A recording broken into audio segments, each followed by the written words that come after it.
Elsa का मंत्रमुग्ध दुःस्वप्न।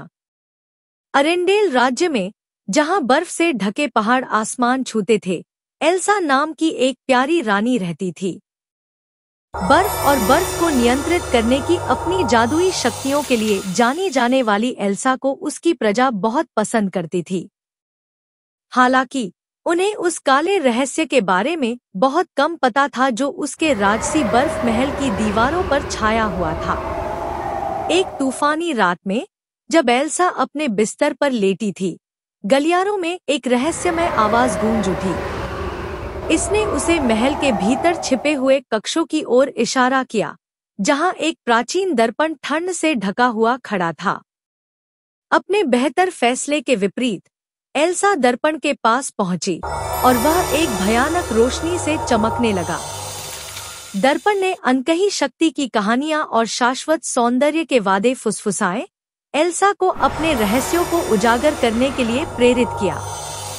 जैसे ही उसने परावर्तक सतह की ओर देखा, एक भयावह शक्ति ने उस पर कब्जा कर लिया और उसकी एक बार की कोमल शक्तियों को कुछ अंधेरे और द्वेषपूर्ण में बदल दिया।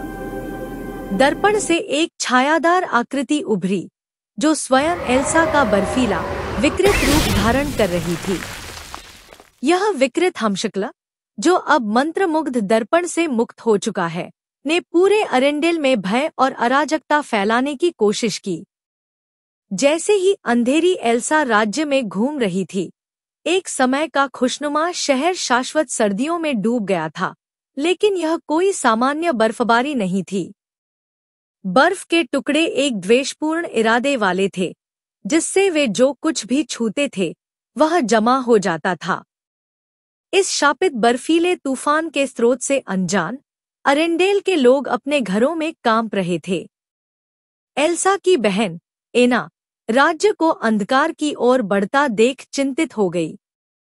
अपनी बहन और अपने लोगों को बचाने के लिए दृढ़ संकल्पित, एना उस अंधेरी शक्ति का सामना करने के लिए एक खतरनाक यात्रा पर निकल पड़ी, जिसने एल्सा पर कब्जा कर लिया था।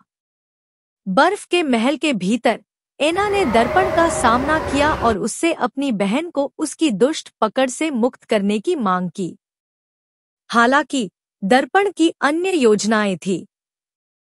इसने बर्फीले भ्रमों की बाढ़ ला दी, जिससे अन्ना को उसकी खोज से रोकने के लिए एक भयानक भूल भुलैया पैदा हो गई। जैसे ही अन्ना ने भयानक भ्रमों और ठंडी बाधाओं का सामना करते हुए विश्वासघाती भूल भुलैया को पार किया, वह अंततः महल के केंद्र तक पहुंच गई। वहां उसने एल्सा को एक जमे हुए पिंजरे में फंसा हुआ पाया। उसकी आंखें खोखली और निराशा से भरी हुई थी। एना ने अपनी गर्मजोशी और प्यार को बलिदान के रूप में पेश करते हुए एल्सा को रिहा करने के लिए अंधेरी ताकत से विनती की। असुरक्षा के एक क्षण में दर्पण झिझक गया, जिससे अन्ना को एल्सा के आसपास की बर्फीली जेल को तोड़ने की अनुमति मिल गई। जैसे ही बहनों ने गले लगाया, अंधेरी शक्ति वापस दर्पण में चली गई, जिससे राज्य एक भयानक सन्नाटे में नहा गया। एरेंडेल धीरे धीरे पिघल गया और सतत सर्दी कम हो गई। हालांकि उस भयानक अनुभव से एल्सा हमेशा के लिए बदल गई। एक समय की प्रसन्नचित्त रानी अब अपने भीतर अंधेरे का बोझ ढो रही थी, जो उस जादुई दुःस्वप्न की याद दिलाती थी जो बर्फ के महल के बीच में प्रकट हुआ था। और इसलिए एरेंडेल के लोग डिज्नी राजकुमारी की यादों के साथ रहते थे, जिन्होंने परी कथाओं के दायरे से परे एक डरावनी कहानी का सामना किया था। एक रानी की डरावनी कहानी, एक दर्पण और वह अंधेरा जो सबसे करामाती कहानियों के भीतर भी छिपा हो सकता है।